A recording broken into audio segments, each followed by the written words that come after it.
Assalamu alaikum ji. My name is Farooq Rashid. I'm a partner with Aryan Kochar Accountants and I'm the tax lead at bfiler.com, Pakistan's first and premier online tax filing portal. I welcome you all to today's session on tax filing and tax planning being hosted by Pakistan Stock Exchange. आज का हमारा जो session है primarily वो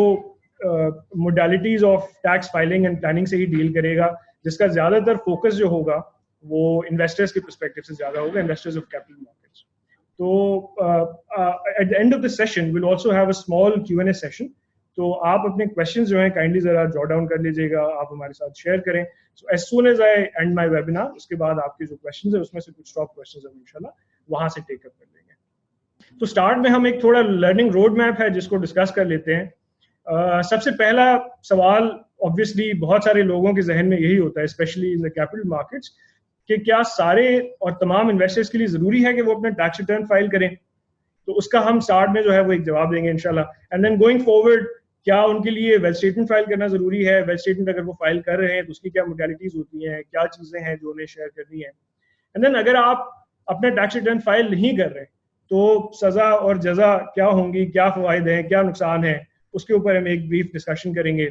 and then specific एक जो nuances, specific जो पेक्यूलियरिटीज हैं स्टॉक मार्केट इन्वेस्टर्स के लिए, कि जब वो अपना टैक्स रिटर्न फाइल करने लगते हैं तो किस तरीके से उन्हें अपने एसेट्स को रिपोर्ट करना है, क्या स्पेसिफिकली इनपुट्स चाहिए, उस पर हम एक ब्रीफ डिस्कशन करेंगे. ऐसे ही मैं इस अपॉर्चुनिटी को इस चीज के लिए भी जरा मैं चाह रहा था कि आज आपके सामने मैं बी-फाइलर को भी प्रेजेंट करूं, तो उसके बारे में भी हम एक ब्रीफ डिस्कशन करेंगे. और फाइनली स्टॉक मार्केट इन्वेस्टर्स के लिए या जनरली फाइलर्स के लिए टैक्स लॉज में कहाँ पे प्लानिंग के लिए एंड टैक्स मैनेजमेंट के लिए लीगली चीजें अलाउ की गई हैं, उसके ऊपर हम एक will have a small discussion at the end. So सबसे पहला सवाल किसी भी पाकिस्तानी फाइलर के जहन में यही आता है, एक anybody who is involved in any economic activity, उनके जहन में यही आता है, specially with current environment, current regulatory environment, FBR की तरफ से पुश है, इंटरनेशनल फोर्सेस की तरफ से बहुत ज्यादा पुश है, तो क्या तमाम स्टॉक मार्केट इन्वेस्टर्स के लिए जरूरी है कि वो अपना टैक्स रिटर्न फाइल करें.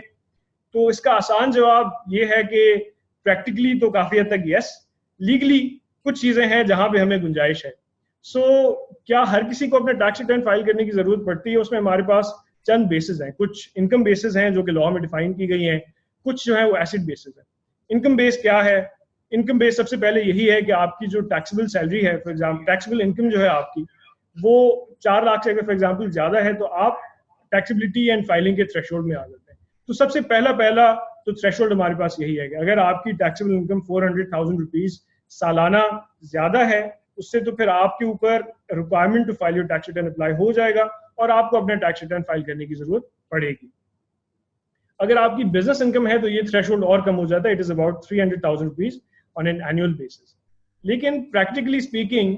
जो स्टॉक इन्वेस्टर्स हैं उसके लिए, उनके लिए कुछ दूसरी कैटेगरीज हैं जो कि इन इफेक्ट आ जाती हैं, जिसकी वजह से प्रैक्टिकली स्पीकिंग अगर कोई for example somebody has been holding equity securities for some time now, तो बाय ऑल मींस आपके ऊपर रिक्वायरमेंट होगी ही होगी कि आप अपना टैक्स रिटर्न फाइल करें. तो क्या रिक्वायरमेंट्स हैं? सबसे पहले तो ये रिक्वायरमेंट है कि पिछले 2 सालों के अंदर किसी भी साल में, अगर फॉर एग्जांपल अभी जैसे हम 2019 का टैक्स रिटर्न फाइल करेंगे, तो पिछले 2 सालों में अगर 2018 में, 2017 में आपकी कोई टैक्सेबल इनकम थी, तो ऐसी सिचुएशन में आपके ऊपर ये ऑब्लिगेटरी हो जाएगा कि आप अपना टैक्स रिटर्न फाइल करें. और अगर फॉर एग्जांपल पिछले 2 सालों में being an equity market participant, अगर फॉर एग्जांपल आपने जो है वो कोई अपनी ट्रांजैक्शंस की हैं जिसमें आपको कोई कैपिटल गेन हुआ है, तो ऐसी सिचुएशन में, या फॉर एग्जांपल आप डिविडेंड अर्न कर रहे हैं, सो आप जो भी अपना इक्विटी पोर्टफोलियो होल्ड कर रहे हैं उसके ऊपर ऑब्वियसली आपको डिविडेंड भी टिपिकली मिल रहा होगा. पिछले साल काफी कंपनीज ने अच्छे अपने कॉर्पोरेट रिजल्ट्स अनाउंस किए, अच्छे डिविडेंड्स अनाउंस किए. तो ऐसी सिचुएशन में भी आपके ऊपर ये ऑब्लिगेशन हो ही जाती है कि आप अपना टैक्स रिटर्न फाइल करें. एक मैंने आपको ये रीजन बताया कि स्टॉक इन्वेस्टर्स के लिए ये एक मेजर रिक्वायरमेंट है जो कि अप्लाई होती है कि पिछले 2 सालों में अगर आपकी कोई टैक्सेबल इनकम थी in terms of capital gain, in terms of dividend, तो आपके ऊपर ये ऑब्लिगेशन अराइज होती ही है कि आप अपना टैक्स रिटर्न फाइल करें. एक और बड़ी एक इंटरेस्टिंग डेवलपमेंट रही है, अभी जो सेकंड सप्लीमेंट्री फाइनेंस एक्ट आया, उसके अंदर कैपिटल मार्केट पार्टिसिपेंट्स के लिए एक स्पेशल कंसेशन दिया गया. इससे पहले ये अलाउंस कैपिटल मार्केट पार्टिसिपेंट्स के पास अवेलेबल नहीं था। क्या कंसेशन था? वो कंसेशन ये है कि जो स्टॉक इन्वेस्टर्स हैं वो अपने लॉसेस को कैरी फॉरवर्ड कर सकते हैं। पिछले साल तक ये था, before application of this finance supplementary act, second finance supplementary act, requirement ये हुआ करती थी कि आप अपना जो कैपिटल लॉस है उसे सेम बेसिकली लिस्टेड सिक्योरिटीज के दूसरे कैपिटल गेन के साथ सेम ईयर में एडजस्ट तो कर सकते हैं, अगले सालों में आप उसे कैरी फॉरवर्ड नहीं कर सकते। अब अलबत्ता आपके पास स्पेशल बेनिफिट अवेलेबल है, और यही रीजन भी बनता है कि अगर फॉर एग्जांपल कोई फाइलर, कोई इंडिविजुअल जो है अपने पिछले सालों का लॉस कैरी फॉरवर्ड करना चाहता है, उसे क्लेम करना चाहता है, तो उसके ऊपर भी ये रिक्वायरमेंट होती है कि वो अपना टैक्स रिटर्न फाइल करे। तो ये कुछ बेसिस हैं जो कि स्टॉक मार्केट इन्वेस्टर्स के लिए ज्यादा एप्लीकेबल है। बाकी हमारे पास कुछ एसेट बेसिस भी हैं, जैसे यहाँ पे आप देख सकते हैं हमने मूवेबल प्रॉपर्टी को मेंशन किया है, और यहाँ पे आप देख सकते हैं कि हमने मोटर व्हीकल को मेंशन किया है। So if somebody owns a motor vehicle जिसकी इंजन की कैपेसिटी 1000 सीसी से ज्यादा है, या फॉर एग्जांपल कुछ वो रियल एस्टेट ओन करते हैं जिसके बारे में एफबीआर ने बताया है कि फॉर एग्जांपल अर्बन एरिया में है, तो उसकी ये फॉर एग्जांपल हमारे पास एरिया रिक्वायरमेंट्स हैं कि अगर वो प्लॉट है या बेंगलोर है तो वो 250 स्क्वायर यार्ड से ऊपर होगा। ऐसे ही रेटिंग एरिया में अगर 2000 स्क्वायर फीट से ज्यादा का, उससे इक्विवेलेंट या उससे ज्यादा का आप कोई फ्लैट ओन करते हैं तो आपके ऊपर भी ऑब्लिगेशन अराइज होती है। ना सिर्फ आपके ऊपर ये ऑब्लिगेशन है कि आप अपना टैक्स रिटर्न फाइल करें, बल्कि आपके ऊपर ये भी ऑब्लिगेशन है कि आप अपना वेल्थ स्टेटमेंट फाइल करें। अब वेल्थ स्टेटमेंट बड़ा एक इंटरेस्टिंग डॉक्यूमेंट है, because wealth statement requires an individual to have a lot of comprehensive information, a lot of comprehensive financial information in respect of the whole of the area. मतलब ये कि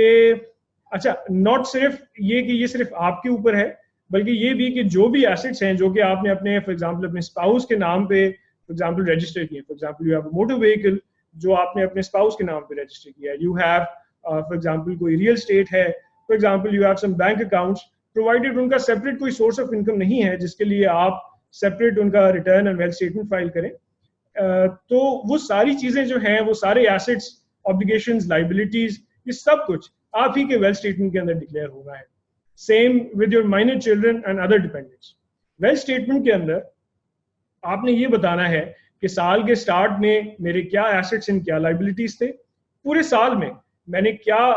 income earn की है, क्या मेरे expenses रहे हैं, क्या अदर इनफ्लो या outflow of assets and liabilities मेरे पास रहा है। So for example it's possible कि आपको कोई फॉरेन रेमिटेंसेस रिसीव हुए हैं, बाहर आपको कोई रिलेटिव रहते हैं, कोई क्लोज फैमिली मेंबर्स रहते हैं, उन्होंने आपको कुछ रेमिटेंसेस भेजे हैं for your family house hold expenses, for example medical expenses, वो सारे जो भी एसेट आप रिसीव कर रहे हैं फॉरेन रेमिटेंस, वो आपको यहाँ पे डिक्लेयर करना है।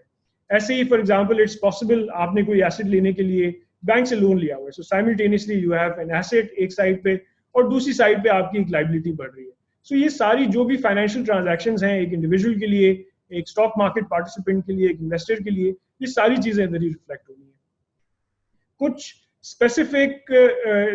चीजें हैं, कुछ स्पेसिफिक ऐसे मैटर्स हैं जो कि स्टॉक मार्केट इन्वेस्टर्स के लिए अप्लाई होते हैं, जो कि उनकी वेल्थ स्टेटमेंट को ज्यादा कॉम्प्लेक्स बना देते हैं। वो फिर हम इंशाल्लाह going forward down the line during the course of our presentation discuss करेंगे इंशाल्लाह। एक अगला मेन सवाल जो कि आई एम श्योर बहुत सारे हमारे पाकिस्तानी सिटीजन्स के जहन में भी आता होगा, और स्पेशली जो है वो हमारे स्टॉक मार्केट के इन्वेस्टर्स के जहन में जरूर आता होगा, जब भी वो देखते होंगे कि उनका जो कैपिटल गेन टैक्सेशन है उन्हें बहुत ज्यादा लगता है, या जब भी वो देखते होंगे कि अच्छा उनका जो डिविडेंड है उसके ऊपर तो टैक्स बहुत ज्यादा कट रहा है, तो आई एम श्योर वो इन सारी चीजों के साथ साथ जो है वो दूसरी चीजें भी जरूर कंसीडर करते होंगे कि अगर हम फाइलर नहीं बनते हैं तो हमारे क्या for example what are the disadvantages that we face, और अगर हम फाइलर बन जाते हैं तो वो क्या बेनिफिट्स हैं जो हमें मिलेंगे। तो हमारा कुछ डिस्कशन जो है वो इससे पर्टेन करेगा। तो सबसे पहले तो मैंने जैसे अर्ज किया कि डिविडेंड जो है, डिविडेंड जब भी इन्वेस्टर्स को दिया जाएगा, तो अब तो बहुत एक कॉम्प्रिहेंसिव ऑटोमेटेड सिस्टम्स जो हैं, सेंट्रलाइज सिस्टम्स डेवलप किए गए हैं। अब तो सीडीसी जो है वो आपको ई डिविडेंड स्टेटमेंट सारे आपके डिविडेंड है for example by and large वो सीडीसी के थ्रू ही राउट होंगे, और आपका स्टेटस जो है that is available with them, और दे नो कि आपकी क्या डिडक्शन करनी है। सो अगर आप फाइलर हैं सो यू हैव 1%, और अगर आप नॉन फाइलर हैं तो you have phenomenally different percentage of tax withholding on your dividend and your capital gain income. तो वो स्पेसिफिकली नंबर्स भी हम गोइंग फॉरवर्ड जरा डिस्कस करेंगे, लेकिन जनरली अगर आप जहन में रखें कि अगर आप फाइलर हैं और आप नॉन फाइलर हैं तो तकरीबन 30%। अब सालाना 30%, अब अगर फॉर एग्जांपल किसी की सालाना इनकम करोड़ रुपए है, आई होप बहुत से लोगों की होगी, सो कैपिटल गेन अगर फॉर एग्जांपल इतना कोई अर्न कर रहा है तो तकरीबन 30% आपको ज्यादा लग जाता है. सो that is a lot of extra tax that you are having to bear, a lot of extra burden that you are having to bear simply on account of not being a tax filer. तो ये वो ये एक बहुत बड़ा एक financial outflow का reason है why you should all consider कि आपको फाइलर क्यों बनना चाहिए और आपको टैक्स नेट के अंदर क्यों आना चाहिए. ऐसे ही हम देखेंगे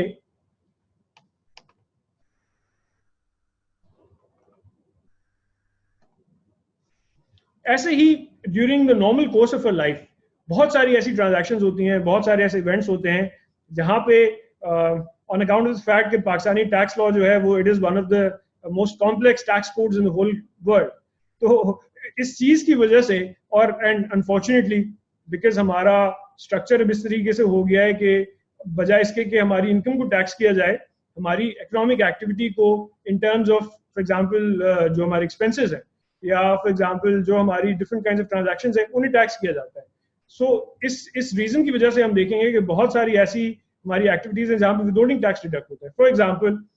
कोई हमारा फॉर एग्जांपल हम कोई सेमिनार अरेंज कर रहे हो, कोई हत्ता कि हम कोई प्रोफेशनल सेमिनार अरेंज कर रहे हो, कोई फॉर एग्जांपल हम कोई मैरिज सेरेमनी है उस पर हमारा देखते हैं कि जो हम हॉल का बिल है और वहाँ पे जो हमारे एक्सपेंसेस हैं उस पर 5% हमारा एडवांस टैक्स डिडक्ट होता है. ऐसे ही अनफॉर्चुनेटली सो हालांकि जो बेसिक एजुकेशन है, जो एजुकेशन है that is a right of every Pakistani citizen irrespective of that, बजाय इसके कि जो है वो इस चीज को और फर्दर फैसिलिटेट किया जाए. बट हम देख रहे हैं कि जहाँ पे स्कूल फीस है वहाँ पे if it exceeds a certain threshold which you can सी है कि एनुअल बेसिस पे अगर वो 2 लाख से एक्सीड करती है तो 5% 2 लाख का जो है वो विदहोल्डिंग टैक्स गवर्नमेंट को सबमिट किया जाता है. ऐसे ही वी सी कि हमारा ट्रैवल में विदहोल्डिंग टैक्स डिडक्ट होता है. हमारा जो लैंडलाइन का बिल है अगर वो एक सर्टेन मॉनेटरी थ्रेशोल्ड को एक्सीड कर रहा है तो वहाँ पे जो है वो हमारा एक विदहोल्डिंग टैक्स डिडक्ट होता है. सेम विद फॉर एग्जांपल अगर हमारी यूटिलिटीज के बिल्स हैं वहाँ पे वो एक सर्टेन थ्रेशोल्ड को एक्सीड करते हैं तो वहाँ पे विदहोल्डिंग टैक्सेस हमारे एक्सीड होते हैं. तो ये तमाम विदहोल्डिंग टैक्सेस का बेनिफिट, क्योंकि ये अल्टीमेटली आपका एसेट है, ये आपकी इनकम टैक्स नहीं है, ये सिर्फ एक विदहोल्डिंग है जो कि गवर्नमेंट ऑफ पाकिस्तान जो कि एफबीआर करता है at all of these different points. और अगर फॉर एग्जांपल आपकी इनकम ही इतनी नहीं है जितना आपसे विदहोल्डिंग किया जा रहा है तो अल्टीमेटली आपका एसेट है जिसका आप बेनिफिट ले सकते हैं. पर देयर इज अ कैच है, वो बेनिफिट आप तभी ले सकते हैं जब आप फाइलर बने, अपने टैक्स रिटर्न फाइल करें और अपने जो भी आपके एसेट्स लाइबिलिटीज हैं इनकम्स हैं वो सारी चीजें वहां पर डिक्लेयर करें. सो टिपिकली हमारी for example we know for example we can reasonably expect कि जो हमारे स्टॉक मार्केट के इन्वेस्टर्स हैं ये जनरली काफी लोग जिनकी इस किस्म की एक्टिविटीज हैं तो पूरे साल में एक अच्छा डिसेंट हैंडसम अमाउंट अक्यूमुलेट हो ही जाता है along with for example if somebody is earning salary या फॉर एग्जांपल इन्वेस्टर्स हैं तो वो पूरा फॉर एग्जांपल सीजीटी टैक्स एनसीसीपीएल ने डिडक्ट कर लिया, डिविडेंड के ऊपर टैक्स सीडीसी ने डिडक्ट कर लिया. तो ये अच्छी खासी अमाउंट जो है वो गैदर हो जाती है जिसका बेनिफिट हम तभी अवेल कर सकते हैं जब हम टैक्स रिटर्न्स अपने फाइल करें और हम फाइलर बने. और क्या फवायद हैं, ये चीज क्योंकि न्यूज में अब काफी कॉमनली डिस्कस की जाती है तो आपकी भी नॉलेज में होगा कि रियल एस्टेट ट्रांजैक्शंस के ऊपर काफी हद तक अब लिमिटेशन की गई है. So this is one sector जिसकी वजह से जिसके ऊपर जो है वो एफएटीएफ और दूसरे जो इंटरनेशनल फाइनेंशियल इंस्टीट्यूशंस हैं, जो मॉनिटरिंग इंस्टीट्यूशंस हैं, उनका भी बहुत ज्यादा फोकस है because there is a lot of black money being parked in these sectors. Generally they are very unregulated. तो इस वजह से आहिस्ता आहिस्ता एफबीआर का बहुत ज्यादा फोकस है कि रियल एस्टेट के सेक्टर को कंपैरेटिवली अच्छे तरीके से रेगुलेट किया जाए. सो जहाँ पे हम देखते थे कि पहले देयर वाज नो रिस्ट्रिक्शन, तो अब यहाँ पे एक सर्टेन रिस्ट्रिक्शन है कि अगर फॉर एग्जांपल जब तक आप फाइलर नहीं बनते एक सर्टेन थ्रेशोल्ड के ऊपर आप रियल एस्टेट परचेज नहीं कर सकते. दूसरा आप ये भी देखेंगे कि अगर आप फाइलर हैं और अगर आप नॉन फाइलर हैं, so at the time of transfer, at the time of purchase, so there are lot of advance taxes जो कि आपको पे करने पड़ते हैं, जो कि being a filer non filer बहुत सिग्निफिकेंट डिफरेंसेस आ जाते हैं. सो टिपिकली आपकी real estate transactions because they run into several millions, तो ये 1%, 2%, so hundreds of thousands of amounts होती हैं जो कि आपको एक्सेस पे करनी पड़ती हैं अनलेस आप फाइलर ना हो और अनलेस आपने अपनी रेलेवेंट टैक्स फाइलिंग्स ना की हो और आप फाइलर्स के नेट में ना आते. ऐसे ही हम देखेंगे कि हमारी बैंकिंग ट्रांजैक्शंस हैं. For example stock market investors ये यू ऑल्सो नो कि ये रिक्वायरमेंट है कि जो भी आपने फर्दर इन्वेस्टमेंट करनी है या थ्रू योर ब्रोकर्स या जो भी आपने जो है वो after you sell of your securities जो भी आपने अमाउंट्स विड्रॉ करने हैं वो आपने अपने रजिस्टर्ड बैंक अकाउंट के थ्रू ही रोटेट करने हैं। तो वो बैंक अकाउंट जब आप ऑपरेट करते हैं तो अगर आप नॉन फाइलर हैं so you have a lot of these advance taxes that you have to pay अगर आप नॉन फाइलर हैं। तो पहले तो फाइलर्स के ऊपर भी ये रिक्वायरमेंट थी कि अगर वो कैश विड्रॉ कर रहे हैं 50,000 रुपीज से ऊपर पर डेली बेसिस पे तो उनके ऊपर भी वोटिंग टैक्स अप्लाई होता था। Now since introduction of second supplementary finance act अब फाइलर्स के ऊपर कैश विड्रॉल के ऊपर तो टैक्स नहीं रहा, लेकिन फिर भी आप देखेंगे कि नॉन फाइलर्स के ऊपर you have all of these withholding taxes. So cash withdrawal above 50,000 0.6%, banking instruments on a daily basis above 25,000 के 0.6%। पूरे साल में जब आप ये सारी ट्रांजैक्शंस को क्लब करते हैं so these amounts become hundreds of thousands of rupees। और FDR के perspective से देखें so millions of rupees जो कि we are kind enough to deposit into the government treasury क्योंकि हम अपने tax return फाइल नहीं कर रहे और हम इन तमाम अमाउंट्स का जो कि अल्टीमेटली हमारे एसेट हैं उसका बेनिफिट नहीं ले पा रहे। Same with motor vehicles. Motor vehicle पूरी दुनिया में लग्जरी है और गवर्नमेंट ऑफ पाकिस्तान भी इसे लग्जरी ही कंसीडर किया जाता है और इट इज़ राइटली आर्ग्यूड कि अगर आप एक अच्छी लेवल की गाड़ी अफोर्ड कर सकते हैं so definitely you must have some income और अगर आपकी वो इनकम है तो आप अपने टैक्स रिटर्न भी फाइल करें। so going by that logic FBR ने ये पूरे थ्रेशोल्ड्स डिफाइन किए हुए हैं। so for example अगर आप फाइलर हैं even then you have to pay some amount, लेकिन अगर आप नॉन फाइलर हैं तो वो अमाउंट्स फिनोमिनली इंक्रीज हो जाते हैं। फॉर एग्जाम्पल मैं आपको छोटी सी मिसाल दूँ so Honda City if somebody is buying अगर आप नॉन फाइलर हैं तो आपको 150,000 रुपीज का एडवांस टैक्स पे करना पड़ता है और अगर आप फाइलर हैं तो आपको तकरीबन 60,000 रुपए पे करने पड़ते हैं। So you understand phenomenal differences in the amounts of withholding taxes that you have to pay। तो ये सारी चीजें समझना जरूरी है and that is why it is extremely important कि आप फाइलर भी बने, अपनी टैक्स रिटर्न्स भी फाइल करें। अगर and obviously वो सारे फैक्टर्स तो हैं ही कि अगर आप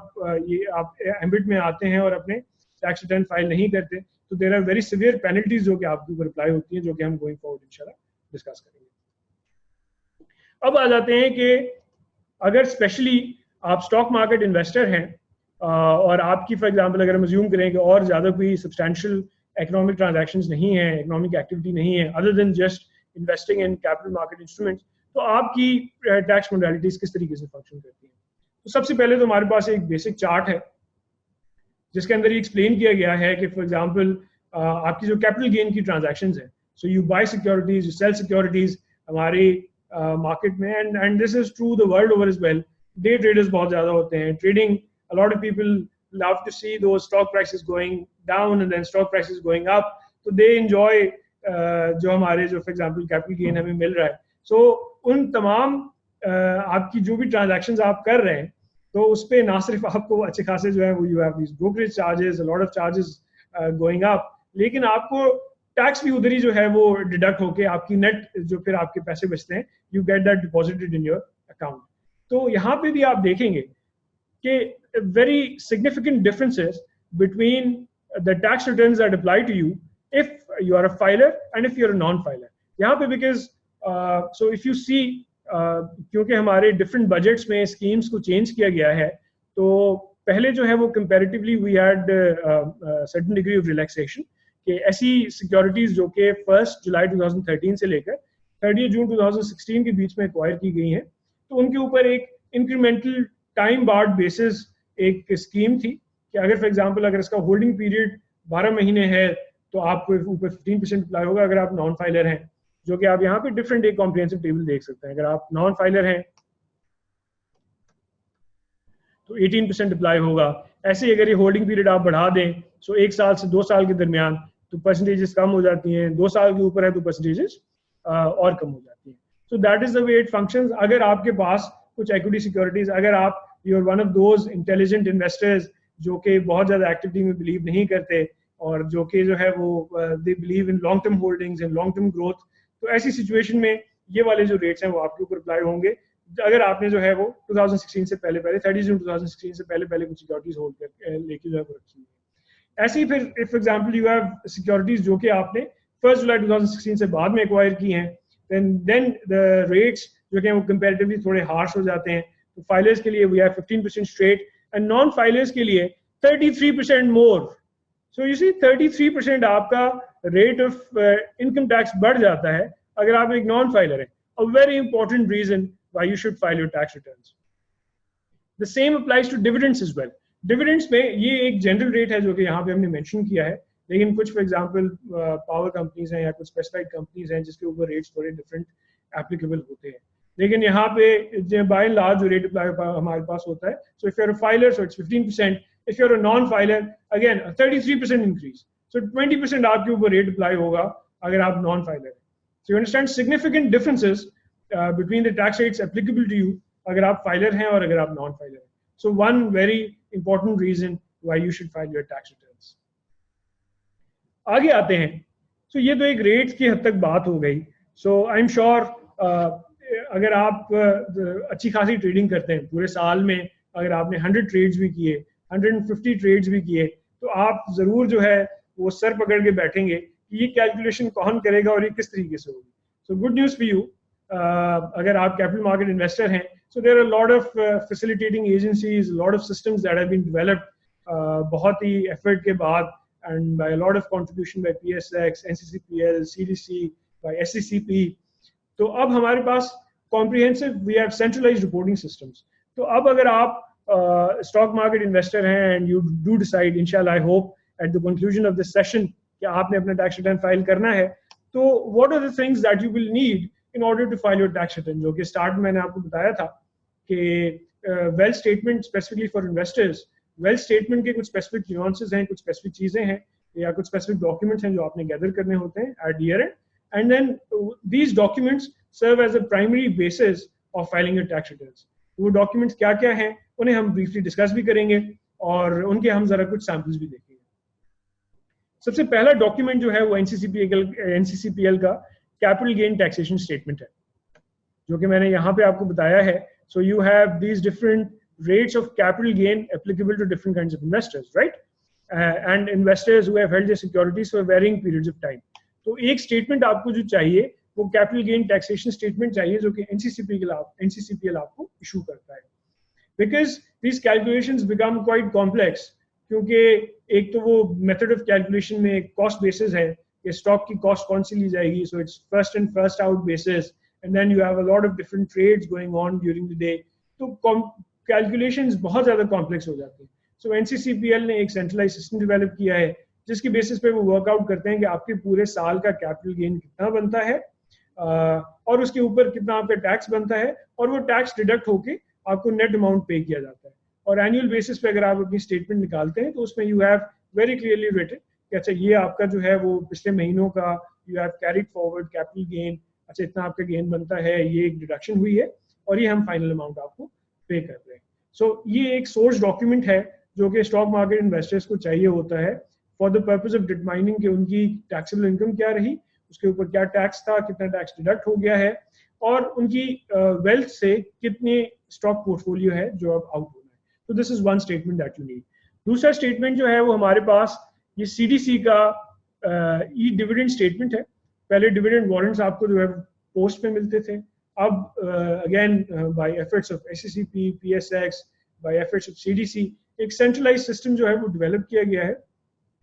जिसका फायदा इन्वेस्टर्स को अब ये है कि तमाम आपके जो डिविडेंड्स है वो अब आपको एक सिंगल प्लेटफॉर्म सीडीसी के थ्रू स्टेटमेंट में रिपोर्ट होंगे और वहीं पे आपको पता चलेगा कि अच्छा मेरा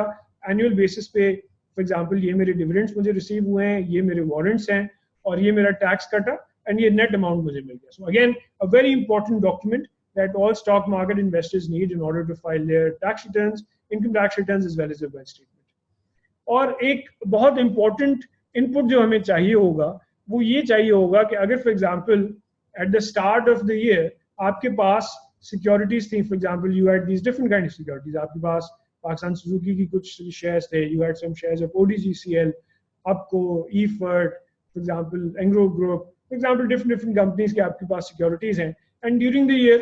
आपने let's say 50% securities sell off कर दी and then you have maybe आपने कुछ जो है आपने अपना portfolio का 75% और बढ़ा दिया, you have acquired a lot of more securities. तो ये in and out के जो numbers हैं तो वो क्या numbers reflect होंगे ये again थोड़ा एक technical matter है जो कि stock market investors के ऊपर apply होता है और उसके लिए कुछ inputs चाहिए होते हैं. तो उसके लिए जो number हमें चाहिए या जो statement चाहिए आपकी broker statements हैं और उसको फिर यूटिलाइजेशन के बेसिस पे आपके टैक्स रिटर्न्स फाइल होते हैं। आगे बढ़ते हैं। सो यहाँ पे एक हमने एनसीसीपीएल का सीजीटी स्टेटमेंट एग्जाम्पल स्टेटमेंट हमने जो है वो अटैच की है। सो यहाँ पे आप देख सकते हैं कि उन्होंने वेरी क्लियरली यहाँ पे मेंशन किया हुआ है। सो अच्छा, ये for example if this is your current month, this is your previous month, so you can see here कि ये बड़ी एक कॉम्प्रिहेंसिव ऑटोमेटिक कैलकुलेशंस हैं जिसकी बेसिस पे स्टेटमेंट स्टॉक मार्केट इन्वेस्टर को दी जाती है। सो प्रीवियस मंथ का उन्होंने बताया कि अच्छा आपका जो है वो 2.5 लाख का गेन है और जिसके ऊपर आपका सीजीटी जो है वो 37,000 अबाउट 500 रुपीज आपका सीजीटी बनता था। फिर इस मंथ की इन्होंने रिपोर्टिंग की है जिसमें इन्होंने बताया है that okay you have about 73,000 rupees of loss इस महीने का। तो यहाँ पे आप देख पाएंगे कि इन्होंने नेट करके एक आपको रिपोर्ट किया कि cumulatively you have 177,000 rupees of net capital gain. अच्छा, ये स्टेटमेंट क्योंकि जून की है तो यहाँ पे this statement would actually be applicable for you for the whole year, क्योंकि आखिरी महीने की रिपोर्टिंग हमें यहाँ पे मिल रही है और यहाँ पे हम देखेंगे कि पिछले पीरियड का एज ऑफ रिपोर्टिंग मंथ उन्होंने बता दिया हमें कि 177,000 हमारे पास नेट कैपिटल गेन है, जिसपे उन्होंने बता दिया कि अच्छा ये हमारा सीजीटी बनता है और प्रीवियस जो एक्सेस डिडक्शन हमसे की गई है वो बेसिकली हमारे रिफंड है जो कि अल्टीमेटली या कि एडजस्ट होगा या हम कैरी फॉरवर्ड करेंगे और या फॉर एग्जांपल उसे हम यूटिलाइज करेंगे। So this is again a very important statement जहां पे आप देख पा रहे हैं कि you have the amount of capital gain taxation जो कि रिपोर्ट हो रहा है और यही आपका इनपुट बेसिस यूज होता है in order to file your tax returns 114 statement और 116 statement wealth statement। दूसरी बड़ी इंपॉर्टेंट स्टेटमेंट पे हम आते हैं, ये सीडीसी की ई डिविडेंड स्टेटमेंट है। यहाँ पे भी आप देख सकते हैं कि इन्होंने बताया है कि अच्छा ये हमारा फाइनेंशियल ईयर है, tax year 2017, financial year 2017 and यहाँ पे हमारे पास पेमेंट डेट है and then we have symbols of the equity securities जो कि हम हमारे पोर्टफोलियो में है जिसका हमें डिविडेंड मिला है। And then they also have a tax status जहां पे इन्होंने बताया कि अच्छा आप फाइलर हैं तो फिर हम आपकी एक सर्टेन कैलकुलेशन करेंगे। अगर फॉर एग्जांपल इस एग्जांपल में ये नॉन फाइलर होता है, ये इंडिविजुअल ये इन्वेस्टर नॉन फाइलर होते तो यू वुड हैव नोटिस कि यहाँ पे जो टैक्स डिडक्शंस हैं these would have been phenomenally more. तो जैसे स्टार्ट में हमने देखा था अबाउट 33% मोर आपके पास एक्सेस डिडक्शन होता है अगर आप नॉन फाइलर है। सो ये वो सारी स्टेटमेंट्स हैं जो कि यूज होती हैं for the purpose of tax filings of stock market investors, जो कि peculiar statements हैं which do not apply to somebody who, for example, earns only business income or if somebody who only earns salary income. So ये inputs हैं जिसमें उन्होंने बता दिया कि आपका gross dividend इस particular folio के ऊपर जो है, यहाँ पे folio number mention होता है, warrant numbers mention होते हैं कि इस particular folio के ऊपर this is the amount of gross dividend that you received, ये हम tax deduct कर रहे हैं और ये net dividend है जो आपको pay किया जा रहा है। So very important statements, very relevant statements जो कि आपकी वेल्थ के लिए, जो कि आपकी जो है वो wealth reconciliation and income tax reporting के लिए यूज किए जाते हैं। अच्छा, यहाँ ये वाला जो एलिमेंट है ऐसे मैं थोड़ा एक्सप्लेन करता चलूं। सो यहाँ पे वी सी कि सिक्योरिटी की बेसिस पे, सिक्योरिटीज की बेसिस पे, so if for example I had park Suzuki motor company at the start of the year, for example मेरे पास जो है ये 1000 शेयर थे और उसके बाद साल के आखिर में मेरे पास 500 शेयर रह गए। ऐसी फॉर एग्जांपल पेल के साल के स्टार्ट में फॉर एग्जांपल मेरे पास से 4000 शेयर्स थे, साल के आखिर में मेरे पास 2000 शेयर्स रह गए। तो ऐसी सिचुएशन में आपके पास जो ब्रोकर स्टेटमेंट्स हैं या आप अपनी ऐप पे या आप अपने ऑनलाइन सिस्टम में जो अपना कोलैटरल या रिमेनिंग पोजीशन देख पाते हैं, वहां पे आपके पास एक एवरेज कॉस्ट शो हो रही होती है। वो कॉस्ट बेसिकली आपका कैरिंग अमाउंट है जो कि आप अपनी वेल्थ के क्लोजिंग स्टेटमेंट के अंदर शो करेंगे। हमारे पास अक्सर ये क्यूरीज आती हैं at the time when we are handling tax queries और tax filings of lot of different clients. तो अक्सर ये क्यूरी आती है कि क्या हम मार्केट वैल्यू दिखाएं अपनी वेल्थ स्टेटमेंट के अंदर, तो the answer is no. So tax अपनी वेल्थ स्टेटमेंट के अंदर हम हमेशा जो वैल्यू बेसिस यूज करते हैं वो हिस्टोरिकल बेसिस यूज होती है। सेम विद अगर फॉर एग्जांपल हम रियल एस्टेट की रिपोर्टिंग कर रहे हैं, हम इमूवेबल प्रॉपर्टीज की रिपोर्टिंग कर रहे हैं। सेम विद अगर हम फॉर एग्जांपल अपनी कैपिटल मार्केट सिक्योरिटीज की जो होल्डिंग्स है उसकी रिपोर्टिंग कर रहे हैं। सो साल के स्टार्ट में अगर for example I had park Suzuki के जो है वो 1000 शेयर, पेल के 1000 शेयर, ड्यूरिंग द ईयर मैंने 50% अपनी जो पोर्टफोलियो से सेल ऑफ कर दिया, तो रिमेनिंग पोर्टफोलियो को मैं अपनी एवरेज कॉस्ट की बेसिस पे रिपोर्ट करूंगा। अगर फॉर एग्जांपल आपको कंफ्यूजन हो रहा है कि वो कौन सा नंबर होगा, सो यू हैव, एक तो उन्होंने बताया होता है कि अच्छा ये आपकी मार्क टू मार्केट वैल्यू है और दूसरा ही पोर्टफोलियो में आपको यूँ भी शो हो रहा होता है कि आपका अनरियलाइज लॉस क्या है। सो दोनों को अनरियलाइज लॉस क्या है, अनरियलाइज गेन क्या है, तो अगर लॉस है तो आप उस फिगर को एडअप कर दें, आपको अपना कॉस्ट बेसिस पता चल जाएगा। अगर वो गेन है तो आप अपनी मार्क टू मार्केट वैल्यू से उसे माइनस कर दें, आपको अपना कॉस्ट बेसिस पता चल जाएगा। यही आपकी वेल्थ स्टेटमेंट की कैरिंग फॉरवर्ड वैल्यू है जिससे आपको अपने बुक्स को रेकनसाइल करना है। So a very important point in order to file your tax returns, जो कि अप्लाई होता है इक्विटी मार्केट इन्वेस्टर्स के लिए। अच्छा, आगे आते हैं। सो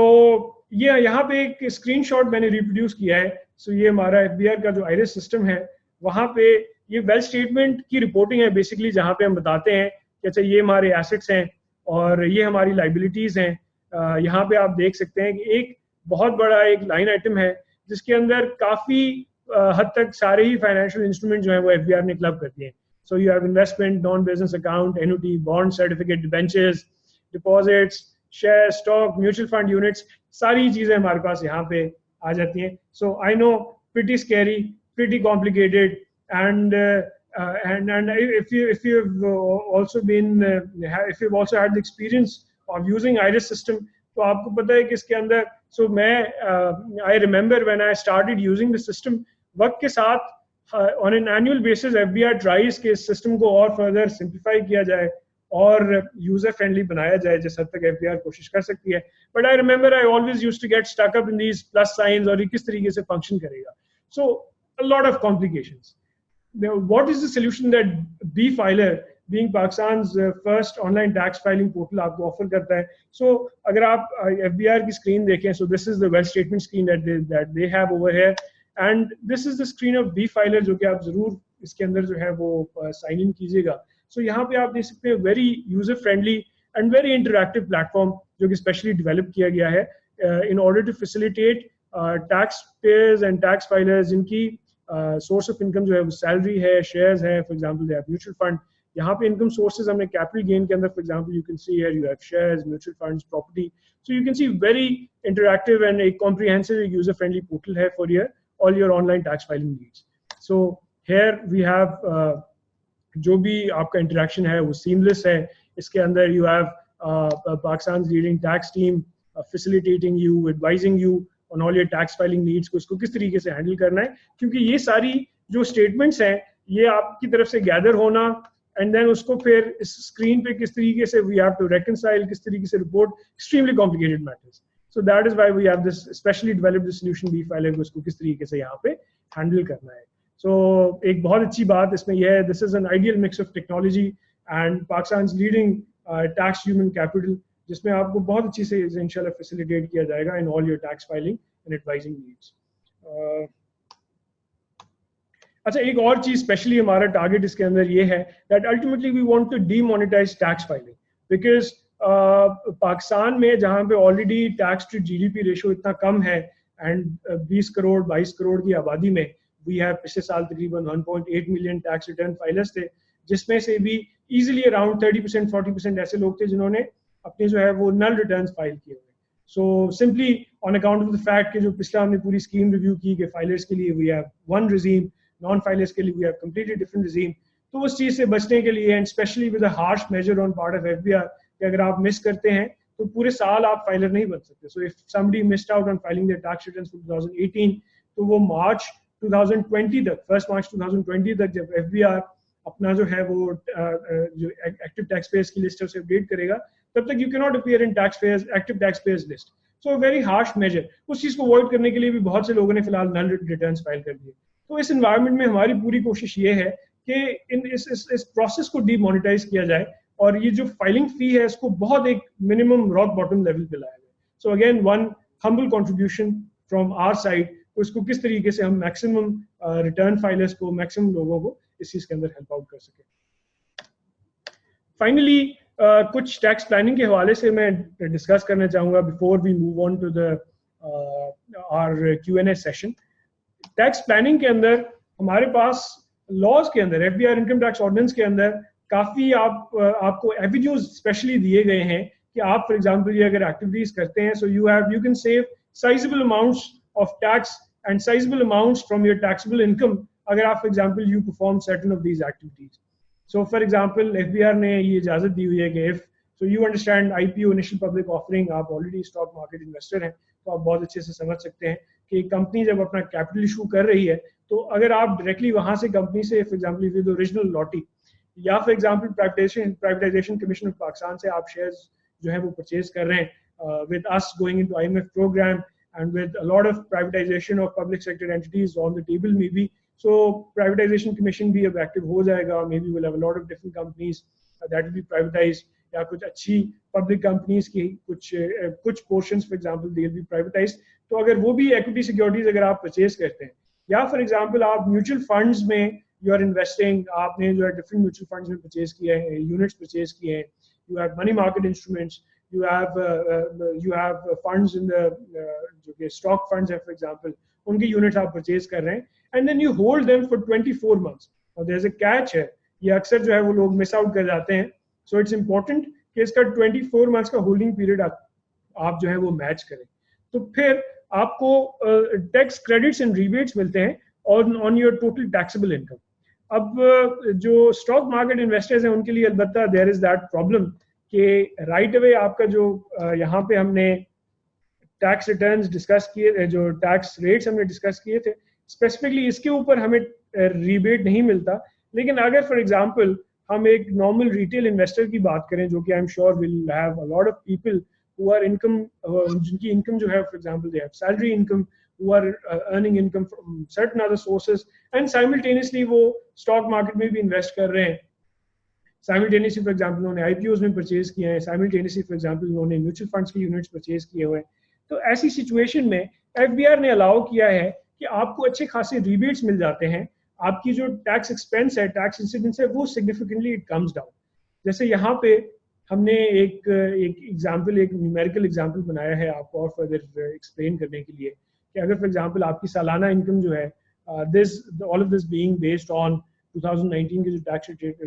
रेट्स हैं for individual tax filers, so for example if your annual income is 2.5 million और इट्स 4 मिलियन, 8 मिलियन और 12 मिलियन, ऐसे ही नॉर्मल अगर कैलकुलेशन की जाए तो आपके ऊपर ये टैक्स अमाउंट्स बनते हैं और फॉर एग्जांपल 2.5 मिलियन पे योर टैक्स रेट इज 2.6%, जो कि जो है वो significantly it has come down in the latest budget, जो कि अप्रैल टैक्स ईयर 19 के लिए बजट आया था, उसके बाद the tax rates have come significantly down. तो यहाँ पे नॉर्मली अगर आप देखेंगे so these are the rates that would apply to you. So ऐसी सिचुएशन में अगर हम एक आर्बिट्री बेसिस पे अगर हम देखें कि अगर for example you have invested in mutual funds या आपने IPOs में इशू किए, for example you have acquired shares, जैसे रिसेंटली इंटरलूप का IPO हुआ, या for example these same numbers जो है ये अप्लाई करते हैं लाइफ इंश्योरेंस प्रीमियम्स के ऊपर भी, तो ऐसी सिचुएशन में 25 लाख सालाना इनकम के बेसिस पे आपने 5 लाख जो है वो इन्वेस्ट किए, या फॉर एग्जांपल 4 मिलियन के बेसिस पे आपने 8 लाख इन्वेस्ट किए, सो ऐसी सिचुएशन में you would see that you have tax savings, significant tax savings. Tax amount अगर आपका पहले 65,000 रुपीज था तो 13,000 आपकी टैक्स सेविंग हो जाती है। 4 मिलियन पे अगर तकरीबन 3 लाख का आपका टैक्स एक्सपेंस था तो अबाउट 60,000, 58,000 रुपीज का आपकी टैक्स सेविंग हो जाती है। And the more these numbers go up the more your tax savings increase, sizeable increases in your tax savings अगर आप जो है वो यू डू दीज एक्टिविटीज, आप IPOs में इन्वेस्ट कर रहे हैं, आप म्यूचुअल फंड्स में इन्वेस्ट कर रहे हैं और आप अपने टैक्स रिटर्न्स भी फाइल कर रहे हैं। So a lot of advantages accrue to tax filers अगर वो ये इकोनॉमिक एक्टिविटीज परफॉर्म करते हैं और अपने टैक्स रिटर्न्स भी फाइल करते हैं। Similarly you have life insurance का हमने डिस्कस किया कि लाइफ इंश्योरेंस का आपको जो है वो प्रीमियम्स के ऊपर बेनिफिट मिल जाता है, same with health insurance, same with donations. अगर आप डोनेशंस भी दे रहे हैं और अपने टैक्स रिटर्न्स भी फाइल कर रहे हैं तो डोनेशंस में भी काफ़ी हद तक आपको, अगर आप उसकी तरीके से रिपोर्टिंग करते हैं, you have necessary supporting documents for that, तो आप अपने टैक्स रिटर्न की फाइलिंग पे you can claim a lot of tax rebates and benefits available to you other than जो कि आपकी फॉर एग्जांपल लिस्टेड सिक्योरिटीज के ऊपर जो आपको कैपिटल गेन टैक्सेशन है या डिविडेंड है, उसके अलावा अगर फॉर एग्जांपल सैलरी है, दूसरी सोर्सेज ऑफ इनकम है, तो you will get a lot of benefits over there. यहाँ तक तो हमने जो है वो जजा को डिस्कस कर लिया। फाइनली हम कंक्लूड करेंगे सज़ा को थोड़ा डिस्कस करते हुए कि अगर जो है वो आप अपना टैक्स रिटर्न फाइल नहीं करते, बिल्कुल पहली स्लाइड में जो हमने डिस्कस किया था कि क्या वो बेसिस हैं जिसके ऊपर आपके ऊपर ऑब्लिगेशन अराइज होती है that you file your tax returns, कि for example there are some income basis, there are some asset basis, for example आप गाड़ी ओन कर रहे हो, या for example stock market investors के केस में यू हैड पिछले सालों में, पिछले 2 सालों में से किसी भी साल में आपकी कोई टैक्सेबल इनकम हो, या कैरी फॉरवर्ड लॉस आप क्लेम कर रहे हो, तो आपके ऊपर टैक्स रिटर्न फाइल करने की रिक्वायरमेंट अप्लाई होती है। तो you were required to file tax returns, आपने नहीं किया, तो यहाँ पे मैं अपनी ऑडियंस को जो है वो ये बताता हूँ कि आप और कुछ नंबर याद ना रखें, आप सिर्फ ये नंबर याद रखें कि हर for every year of tax return that you were required to file and you did not file it, तो हर साल की मिनिमम 20,000 रुपीज की पेनल्टी आपको बेयर करनी पड़ती है, and this is absolute minimum that you have to bear. और बाकी ये डेली बेसिस पे कैलकुलेशन ऊपर आप देख सकते हैं, कॉम्प्रिहेंसिव फॉर्मूला है, वो फिर एफडीआर कंप्यूट करता है, आपको एक अच्छा खासा लंबा चौड़ा नोटिस आता है, जो फिर आप अल्टीमेटली जो है वो हमारे जैसे टैक्स एडवाइजर्स को ही जो है वो फिर अप्रोच करते हैं इसको किस तरीके से हैंडल किया जाए। लेकिन इन तमाम चीज़ों से बचने के लिए बहुत अच्छा तरीका यही है कि आप अपना टैक्स रिटर्न फाइल करें। And same with wealth statement is well, हालांकि ये दोनों स्टेटमेंट्स आपको साइमल्टेनियसली इसकी फाइलिंग करनी पड़ती है, लेकिन इसके बावजूद भी so on account of non-filing of your income tax return and non-filing of your wealth statement, you have these very significant penalties accruing to you. जी, यहाँ पे हम अपनी प्रेजेंटेशन को कंक्लूड करते हैं। Will now take some questions. So let us just check if we have any questions जो कि हमें गैदर हुए हैं, तो हम उन क्वेश्चंस को टेकअप करेंगे।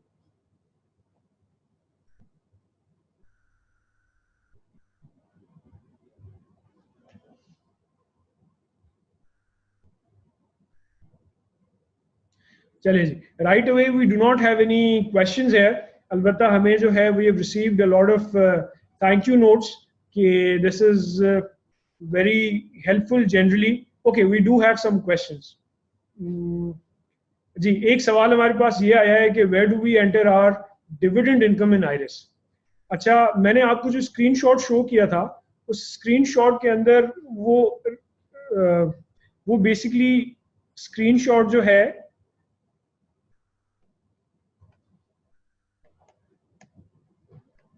ये वेल्थ स्टेटमेंट का स्क्रीनशॉट है जो मैंने आपको शो किया था।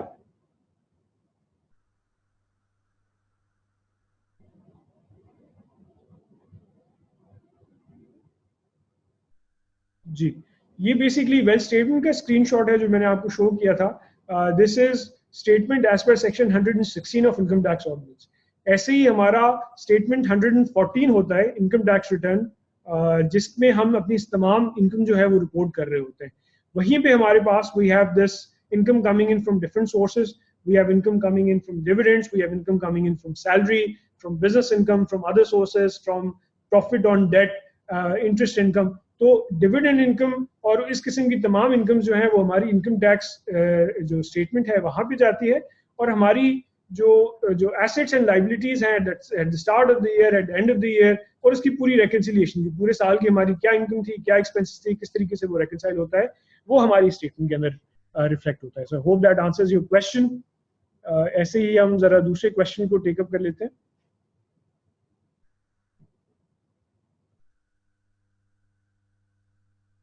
जी, दूसरा सवाल हमारे पास ये है कि हम अपनी कैश सेविंग्स को कहाँ रिफ्लेक्ट कर सकते हैं। सो कैश सेविंग्स आप अपनी जो है वो वेल्थ स्टेटमेंट के अंदर ही रिफ्लेक्ट कर सकते हैं। सो यहाँ पे आप देख सकते हैं,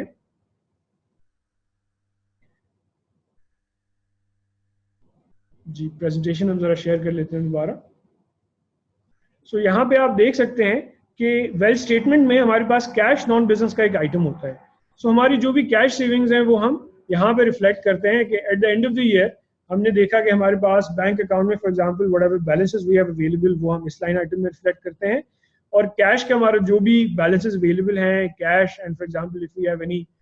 liquid cash equivalents as well, for example we have prize bonds जो कि एक कैश इक्विवेलेंट है हमारे पास इन लिक्विड फॉर्म, तो उसको भी बेरर इंस्ट्रूमेंट्स को भी हम इधर ही इसी लाइन आइटम के अंदर ही रिफ्लेक्ट कर रहे होते हैं। So hope that answers your question. कुछ और क्वेश्चंस हम टेकअप कर लेते हैं।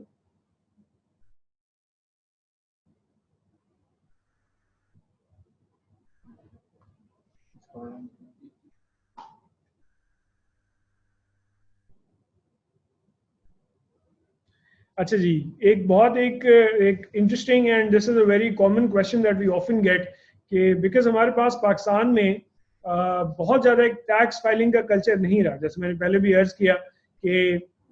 अगर फॉर एग्जांपल 20 करोड़ की आबादी है तो उस आबादी में हमारे सिर्फ 1.8 मिलियन फाइलर्स थे, जिसमें भी बाय लार्ज 30-40% ऐसे लोग थे जिन्होंने अपना सिर्फ नल रिटर्न फाइल किया। तो हमारे पास अभी सवाल ये आया है कि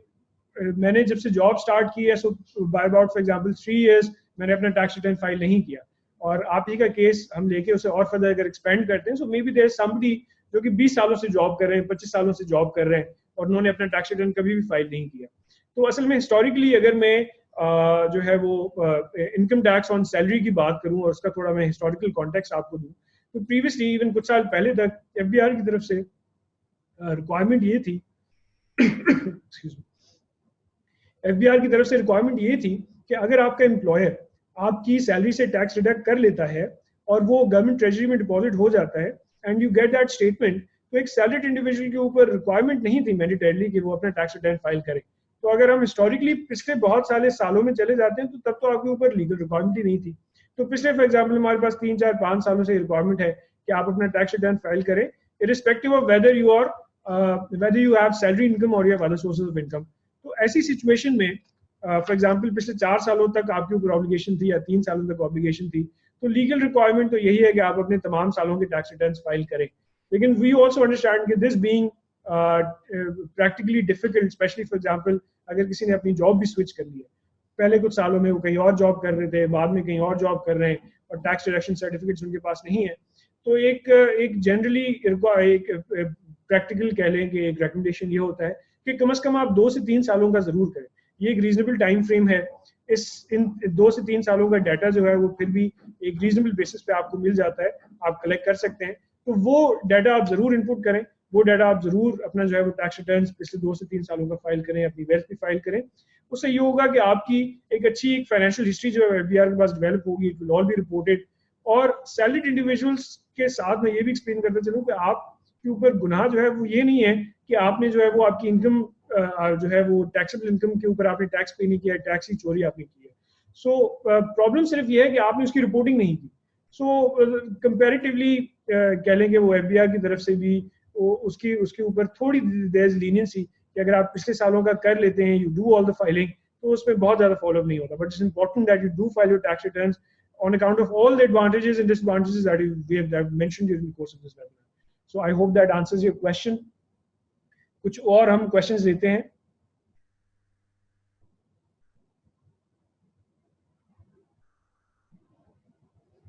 जी, एक हमारे पास क्वेश्चन आया है कि कैरी फॉरवर्ड हम किस तरीके से करेंगे, इसके बारे में आप थोड़ा एक्सप्लेन कर दें। सो कैरी फॉरवर्ड का जैसा मैंने एक्सप्लेन किया ना, this is very relevant to stock market investors के। पहले तो ये अलाउ ही नहीं था कि आप अपना जो लॉसेस हैं, फॉर एग्जांपल एक टाइप ऑफ सिक्योरिटी में अगर आपको लॉस आया है, दूसरे में आपको गेन आया है, तो उस साल के अंदर अंदर ही लिस्टेड सिक्योरिटीज के अंदर from one listed security to another listed security, private companies भी नहीं। So from one listed security का गेन आप दूसरी लिस्टेड सिक्योरिटी के लॉस से जो है वो सेट ऑफ कर सकते थे एक साल के अंदर। अब after introduction of second supplementary finance act, अब आप उसको 3 सालों तक कैरी फॉरवर्ड कर सकते हैं। तो आप किस तरीके से करेंगे, आप एनसीसीपीएल का स्टेटमेंट लेंगे जिसमें आपके पास कैरी फॉरवर्ड जो है वो आपके पास जो है वो कैपिटल गेन टैक्सेशन आ रहा है, अच्छा ये आपका रिफंड है या ये आपका जो है वो कैरी फॉरवर्ड एसेट है, और आप उसकी बेसिस पे जब आप अपनी वेल्थ स्टेटमेंट फाइल करेंगे वहां पे आप उसको शो करें कि अच्छा ये हम एक कैरी फॉरवर्ड गेन है जो हम अपने अगले सालों में जो है हम इसको आके विल कैरी फॉरवर्ड और हम उसको यूटिलाइजेशन करेंगे। सो इसकी रिपोर्टिंग जो है वो उन्हीं स्टेटमेंट्स के अंदर हो जाती है। So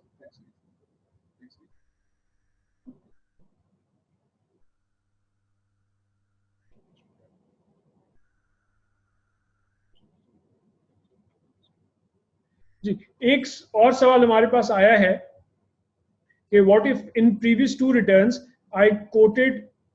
market value of my holding. जी, ये जैसे मैंने पहले भी अर्ज किया कि ये एक बड़ा कॉमन मिसकंसेप्शन है कि अगर जो है जब भी हम अपनी जो है वेल्थ की रिपोर्टिंग कर रहे हैं, तो वेल्थ की रिपोर्टिंग में क्या हम हिस्टोरिकल कॉस्ट यूज करें या हम जो है वो अपनी मार्केट वैल्यू यूज करें। अब यही कंफ्यूजन जो है वो इमूवेबल प्रॉपर्टी के केस में भी ऑफन जो है वो प्रिवेल करता है, and this is very relevant. और ये कंफ्यूजन बहुत ज़्यादा अक्सर जो है वो कैपिटल मार्केट इंस्ट्रूमेंट होल्डर्स को ज़्यादा होता है क्योंकि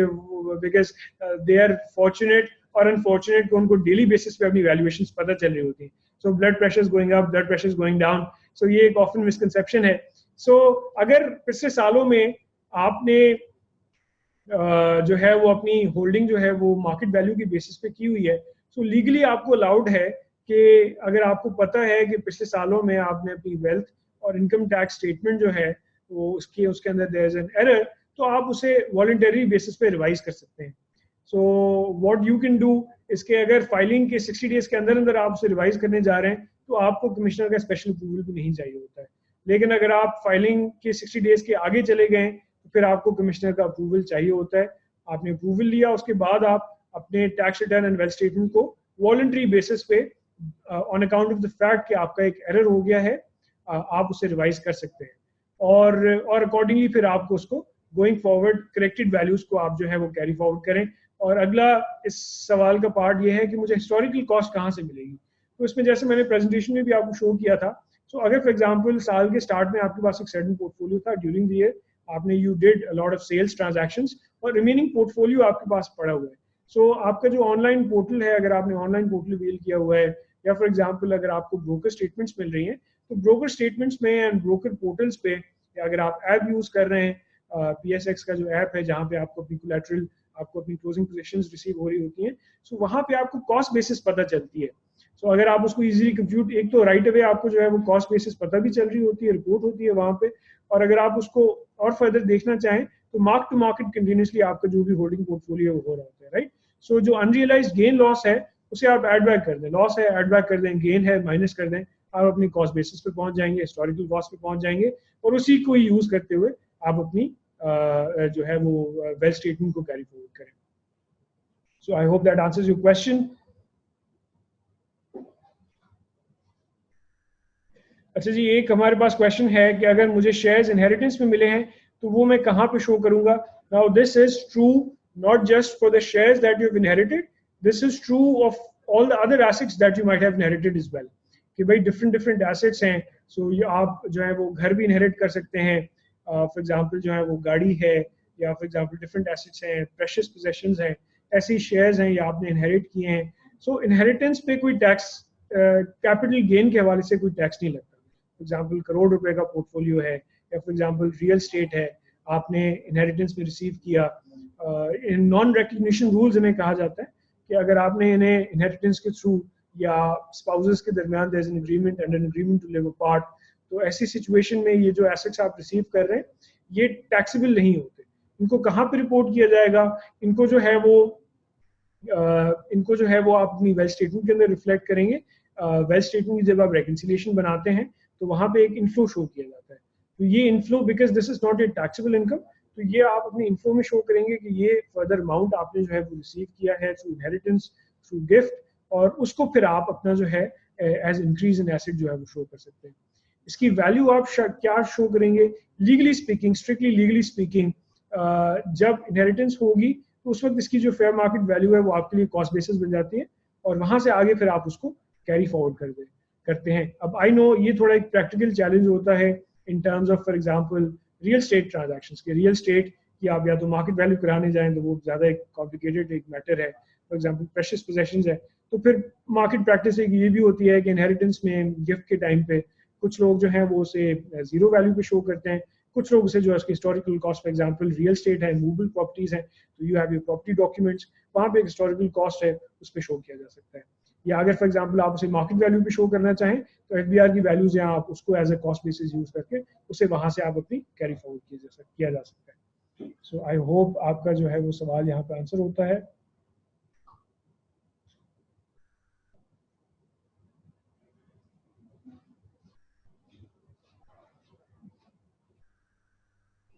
अच्छा जी, यहाँ पे हमारे पास एक क्वेश्चन जो है वो एमनेस्टी के ऊपर आया है कि प्लीज़ एमनेस्टी के हवाले से हमें अपडेट करें. ये क्योंकि हमारा सेशन जो है वो strictly it was about tax returns simplified and tax filing simplified for stock market investors, और हम एक टाइम कंस्ट्रेंट के अंदर काम कर रहे हैं. लेकिन आई वुड लव कि एक हम वेबिनार ज़रूर एक एमनेस्टी के ऊपर करें. तो अगर आप जो है वो फर्दर एक कमेंट्स में ड्रॉप कर लेते हैं कि अच्छा आप प्लीज़ एक एमनेस्टी के ऊपर एक वेबिनार करें, और PSX के पेज के ऊपर भी, ऑन फेसबुक इज वेल, और यहाँ पे कमेंट्स पे भी। तो हम अपनी PSX की टीम से ज़रूर रिक्वेस्ट करेंगे कि एक एमनेस्टी के ऊपर स्पेशली एक वेबिनार किया जाए, और हम ऐसे ही 1 घंटा 1.5 घंटा एक स्पेशल एक सेशन जो है वो एमनेस्टी के ऊपर जरूर एक इंशाल्लाह जो है वो डिटेल में आपके साथ डिस्कस करेंगे। So do drop in certain comments और रिक्वेस्ट, तो उसके ऊपर एक स्पेशली बेस्ड ऑन कि कितना हमारे पास एक इंटरेस्ट है, and also based on the feedback for this webinar, तो हम जो है वो एक एमनेस्टी के ऊपर जरूर इंशाल्लाह एक फर्दर एक वेबिनार करेंगे। ठीक है जी, हम एक दो और क्वेश्चन लेते हैं, देन फिर विल एंड दिस सेशन। अच्छा, एक हमारे पास क्वेश्चन आया है कि does tax apply on freelancing? I am a freelancer and do I have to pay some taxes as well? तो फ्रीलांसिंग भी जो है वो भी बिल्कुल आपकी एक इनकम जनरेटिंग एक्टिविटी है, आपके ऊपर टैक्स अप्लाई होता है। अब फ्रीलांसर्स के लिए unfortunately this is highly regrettable कि एक तरफ तो गवर्नमेंट ऑफ पाकिस्तान जो है वो सपोजिटली वो कोशिश कर रहा है कि हमें फॉरेन रेमिटेंस मिले by freelancers providing IT freelancers specially providing services to service recipients abroad, लेकिन हमारे पास we have a lot of complications. अब फ्रीलांसर्स के ऊपर टेक्निकली स्पीकिंग टैक्स अप्लाई होता है, बिल्कुल अप्लाई होता है, लेकिन एक लॉ में प्रोविजन ये है कि जो आईटी इनेबल्ड सर्विसेज हैं, अगर फॉर एग्जांपल आप उन्हें एक्सपोर्ट कर रहे हैं एंड देन यू रिसीव जो भी इनकम आप रिसीव कर रहे हैं in your banking channel Pakistan में अगर आप रिसीव कर रहे हैं, तो ऐसी सिचुएशन में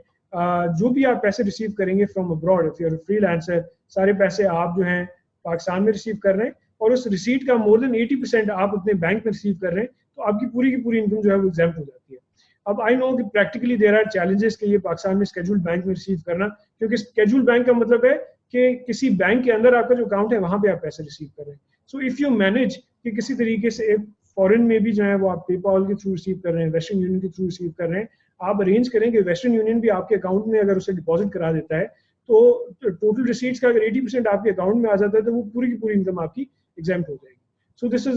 दिस इज अ बेनिफिट जो कि टैक्स पर्सपेक्टिव से आपको दिया गया है। सो इस तरीके से आई होप इस चीज़ को जहन में रखते हुए आप किसी तरीके से अरेंज करेंगे ये पैसे आपको जो है वो आपके बैंक में रिसीव हों। इसके दो फायदे होंगे कि आपकी जो है वो इनकम भी जो है वो पूरी की पूरी राइट बनी डॉक्यूमेंटेड इनकम होगी, और ये पूरी इनकम आपकी जो है वो एग्जेम्प्ट हो जाएगी इंशाल्लाह।